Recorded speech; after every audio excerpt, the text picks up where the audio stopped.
उधरवाद से एक बड़ी खबर यहां पर हंसवे परिस्थितियों में मिला है सहायक लोक अभियोजक का शव। एपीपी अरुणिमा बबीता मिंज की लाश मिली है। धनबाद कोर्ट में एपीपी के पद पर थी कार्यरत, ड्यूटी पर नहीं पहुंचने पर सहयोगियों ने खोजबीन की तो जानकारी मिली मनोरम नगर के ममता कृष्णा अपार्टमेंट में रहती थी एपीपी। मकान मालिक की सूचना पर पुलिस घटनास्थल पर पहुंची। पुलिस ने शव को कब्जे में लेकर पोस्टमार्टम के लिए भेजा है और पुलिस पूरे मामले की छानबीन कर रही। तो बहुत बड़ी खबर है ये। असिस्टेंट पब्लिक प्रोसिक्यूटर एपीपी के तौर पर कार्यरत थी ये वकील, लेकिन अपने अपार्टमेंट में वो मृत पाई गई संदिग्ध परिस्थितियों में। और इसके बाद से जब ड्यूटी पर नहीं पहुंची, उसके बाद ऑफिस नहीं पहुंचने के बाद सहयोगियों ने इस बात की जानकारी लेनी चाहिए तो उन्हें इस बात की खबर मिली। इस बीच जो फ्लैट कॉर्नर था उसने पुलिस को इस बात की सूचना दी और पुलिस ने मौके पर पहुंचकर अरुणिमा बबीता मिंज के शव को कब्जे में लिया और पोस्टमार्टम के लिए भेजा। हालांकि ये मौत के पीछे की वजह क्या है, ये जानकारी अभी निकल कर नहीं आ रही है। हत्या है, आत्महत्या है, क्या है, तमाम तरीके से हर एक एंगल से पुलिस इस मामले की गुत्थी सुलझाने की कोशिश कर रही है, लेकिन अभी तक बहुत ज्यादा कुछ ठोस जानकारी पुलिस के पास भी नहीं है कि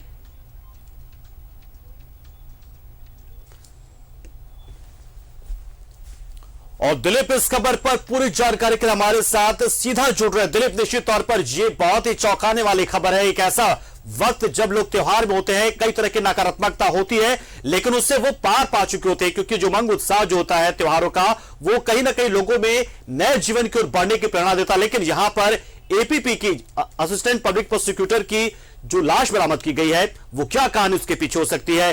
क्या यह हत्या है, आत्महत्या है या हादसा है, अटैक है, हार्ट अटैक है, बीमारी है, क्या हो सकता है इसके पीछे? क्या कुछ जानकारी, पहली जानकारी निकल कर आई पुलिस से? देखिए, सबसे बड़ी बात है कि पुलिस ने अभी तक इस पूरे मामले में कुछ भी कहने से इनकार किया है क्योंकि मामला एक लोक अभियोजन से जुड़ा हुआ है। ये धनबाद न्यायालय में कार्यरत थी और 2000 बैच की थी और रांची के रहने वाली थी। हालांकि जब काफ़ी देर तक इनका दरवाज़ा नहीं खुला और ये जब आज काम के लिए कोर्ट नहीं पहुंची, तब लोगों को अंदेशा हुआ, तब जाकर के जानकारी जुटाई गई और आनन फानन में जब दरवाज़ा तोड़ा गया तो घर में ये बेहोशी की हालत में मिली। हो सकता है कि उस वक्त इसकी मौत हो गई हो, लेकिन जब स्थानीय लोग इन्हें निजी नर्सिंग होम में ले गए इलाज के लिए, तब डॉक्टरों ने मृत घोषित कर दिया। कई सवाल इस घटनाक्रम के पीछे उठ रहे हैं। क्या वो अवसाद में थी, क्या पहले से कोई मानसिक बीमारी थी, या फिर कोई कोर्ट में कोई किसी से भी कुछ विवाद रहा होगा? तमाम बातों को लेकर के पुलिस इस गुत्थे को सुलझाने में लगी हुई है और पुलिस प्राथमिक तौर पे पहले बॉडी को पोस्टमार्टम के लिए भेजी है और पोस्टमार्टम रिपोर्ट का इंतजार कर रही है कि रिपोर्ट में मौत की एक्चुअल वजह क्या है। क्या वो अवसाद में थी या फिर कोई कीटनाशक दवा खा ली या कुछ बीमारी थी या कुछ परेशानी चल रही थी? तमाम बातों का खुलासा पोस्टमार्टम रिपोर्ट के बाद होगा। लेकिन इस घटना ने पूरे कोयलांचल को फिर से सोचने पर मजबूर कर दिया है क्योंकि एक लोक अभियोजन जो धनबाद न्यायालय में काम करती हैं और पिछले कई दिनों से काम कर रही थी, लोगों के लिए भी काम कर रही थी, जो लोग आते थे या फिर न्यायालय के काम देख रेख वो करती थी और कहीं से जो उनके सहकर्मी हैं उन्हें कहीं से भी अंदेशा नहीं था कि ये इस तरह की घटनाएं इनके साथ घट सकती है। आखिर क्या वजह रही, ये तो जांच का विषय है। लेकिन तो दिलीप, आमतौर पर यही माना जाता है कि बहुत ही मजबूत दिल वाले होते हैं जो वकील होते हैं, वो कठिन परिस्थितियों में भी खुद को ढाल चुके होते हैं और कई तरीके से वो जीवन जी लेते हैं। यहां तक कि हमने देखा कोरोना काल में भी उन्होंने जिया है। मकान मालिकों से क्या बताया जा रहा है? क्या परेशान वो चल रही थी किसी बात को लेकर, या उनके घर में कोई हंगामा या किसी से कोई वाद हाल फिलहाल में, या परेशान? कुछ भी जानकारी मकान मालिक से भी नहीं मिली अभी।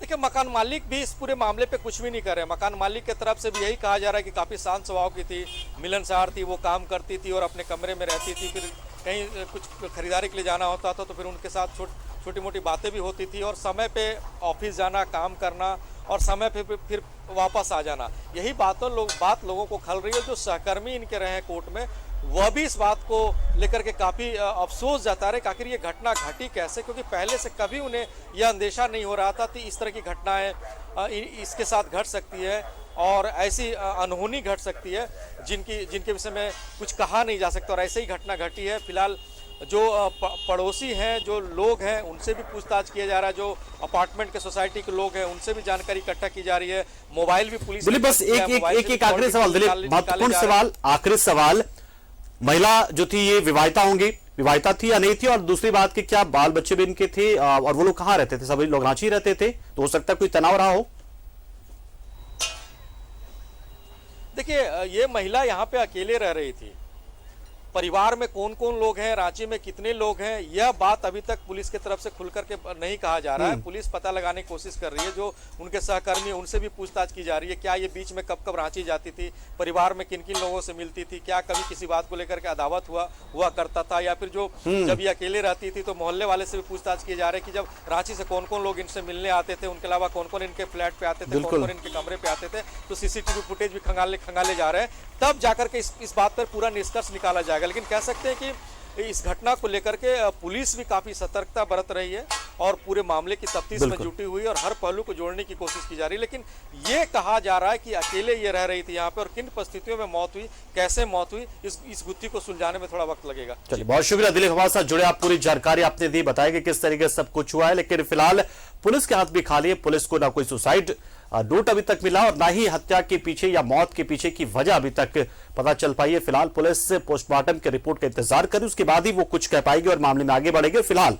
महिला के परिजनों से संपर्क कर उनसे पूछताछ की जाएगी, जानकारी ली जाएगी और आसपास के लोगों से पूछताछ और सीसीटीवी फुटेज के जरिए कुछ न कुछ पुलिस करेगी। बहुत शुक्रिया दिलीप, हमारे साथ जुड़े आप।